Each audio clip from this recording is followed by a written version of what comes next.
Elles ont pris un vol à Goma. Les détails dans un instant. Mesdames et messieurs, encore une fois, bienvenue à vous si vous nous rejoignez à la radio-télévision nationale congolaise. Le commandant suprême de forces armées de la RDC à la rencontre de milliers de jeunes, filles comme garçons, récemment recrutés de l'armée au centre d'instruction de Kitona dans le Congo central. Félix Tshisekedi, qui est allé s'imprégner des conditions d'hébergement de ces nouvelles recrues, les a recommandé de bien défendre l'intégrité territoriale et d'assurer la sécurité des Congolais contre toute agression d'où qu'elle vienne. Les images ont été diffusées sur nos antennes bien avant ces journaux, mais dans ces reportages, nous allons faire un comeback pour vous proposer l'arrivée du chef de l'État à Kitona. Suivez. Vers les premières heures de la matinée de ce mercredi 7 décembre, que le chef de l'État Félix-Antoine Tshisekedi Tshilombo a quitté la capitale, destination le Congo central, une province qu'il a choisi de parcourir par route de Kassangoulou, son tout premier territoire, jusqu'à Moanda. Toute une journée passée sur ce sentier battu de cette province, une route longue de près de 600 km pour une durée estimée à plus ou moins 10 heures de route.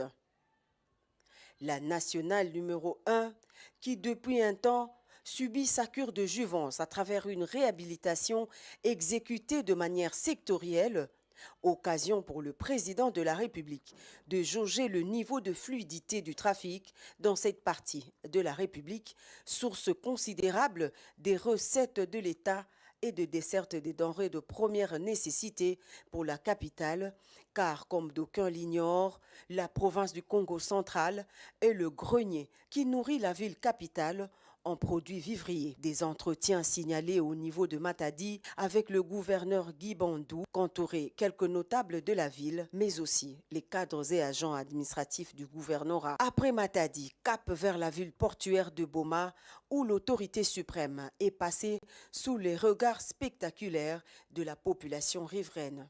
C'est à 18h35 heure locale que le cortège présidentiel a fait son entrée dans la cité côtière de Moanda, le chef de l'État revenu ici pour la deuxième fois après la pose de la première pierre de construction du port en eau profonde de Banana. Plusieurs activités sont annoncées ici à Moanda. La plus en vue est la causerie morale que le garant de la nation aura ce jeudi dans la matinée avec les militaires basés à Kitona. Après une semaine de négociations et plusieurs suspensions, les différents acteurs du processus de Nairobi 3 ont enfin signé la feuille de route censée mettre fin au conflit dans l'est de la RDC. Parmi les décisions prises, la création d'un comité pour faciliter la libération des prisonniers sous quelques conditions. Le détail dans ces reportages signés Jusqu'à Koussema. Nous sommes ravis de la clôture de notre processus de paix de Nairobi 3, vu que lui-même les facilitateurs le président honoraire Uhuru Jomo Kenyatta s'est impliqué personnellement pour que ce processus tienne debout. Naza général responsable du groupe armé est basé na Kalunguta na territoire ya Beni au babengaka IPLC, Union des Patriotes pour la Libération du Congo. Na utu ko signé pour na document au communiqué au représentant chef de l'État atangela kibiso atanga ki makambo to banda ko senga depuis kala po to mema ki manduki pona banguna bayaka ko trako ko seme ba désordre na mboka na biso mais atangi makambo nyos to bandaka ko exiger gouvernement lokola to signer tozozi la paix gouvernement et exécuter makambo nyos to sengi. Effectivement, nous venons de signer, nous adhérons à ce qui a été dit. Si le gouvernement respecte, effectivement, nous allons respecter aussi ce qui a été dit vraiment parce que le dernier communiqué a été précis. Nous sommes venus d'abord premièrement répondre à l'appel du chef de l'État et à travers la politique de l'Est Africa Community dans le cadre de restauration de la paix.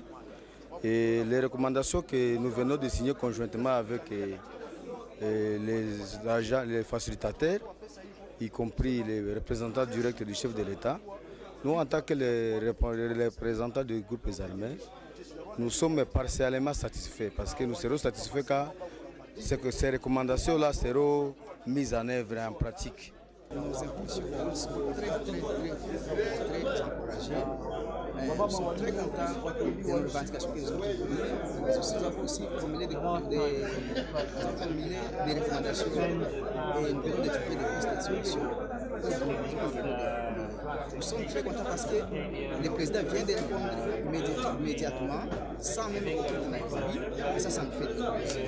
Vraiment, nous remercions très sincèrement le président de la République, son Excellence Monsieur Félix Antoine Tshisekedi Tshilombo, d'avoir accordé cet espace de s'exprimer comme des compatriotes, comme des patriotes. Là, nous sommes très contents parce qu'il vient de répondre et on a l'espoir qu'il va valoriser le PDDRCS parce que c'est quelque chose que nous avons encouragé dès le début. Il y a des années que nous sommes déjà à Goma et à Mbamiro et le président vient de mettre sa promesse en marche. C'est le général autoproclamé Ndaïsenga Kalinganire Adolphe, commandant mouvement du groupe de sécurité Barinyatura. Ok, mon général, vous venez de signer, donc vous acceptez tout ce qui a été dit ici. Vous avez un commentaire?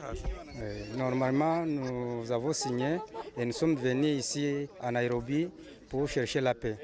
Et c'est pourquoi nous avons signé et nous sommes contents et nous voulons que la paix soit restaurée dans notre province. Bien avant, j'ai accepté et on a répondu à un appel du chef de l'État. Et certains parmi nous sont déjà dans le camp de Bambiro. Ils sont dans le processus du PDDRCS.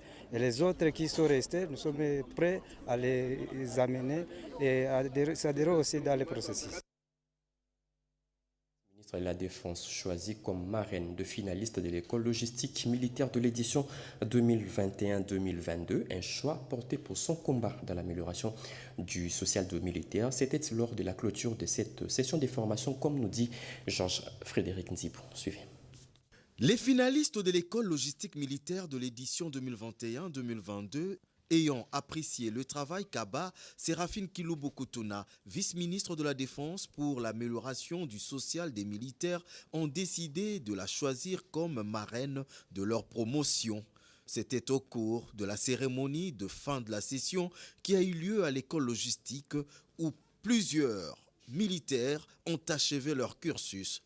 Je voulais ici dire par rapport au travail que vous aurez à faire, la logistique, c'est le cœur même de l'armée.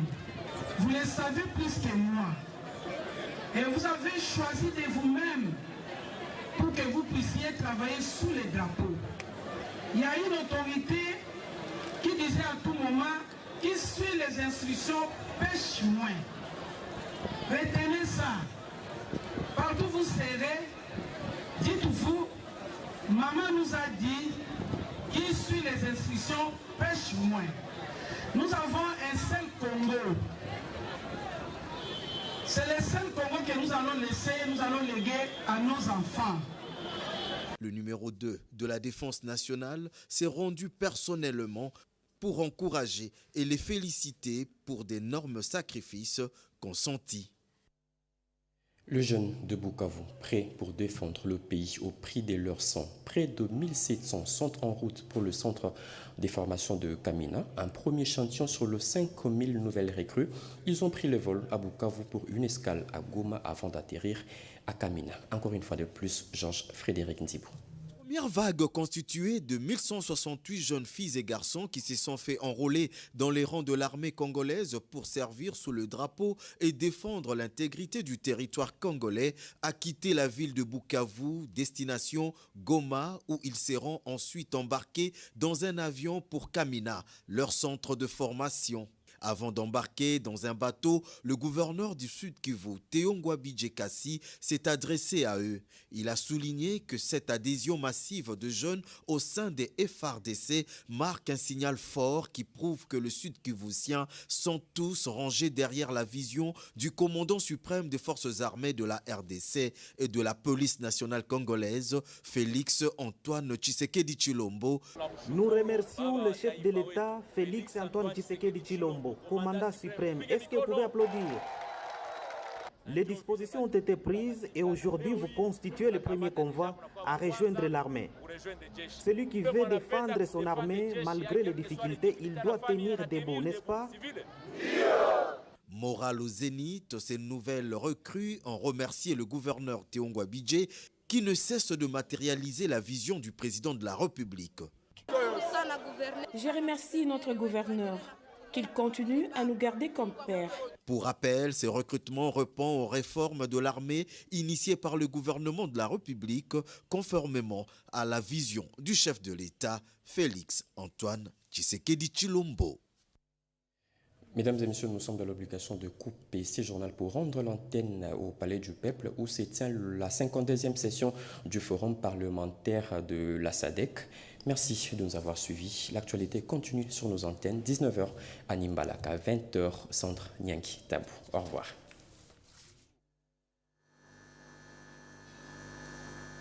Et il est important qu'on ne vit plus des dons, des présents, au risque d'aliéner notre liberté.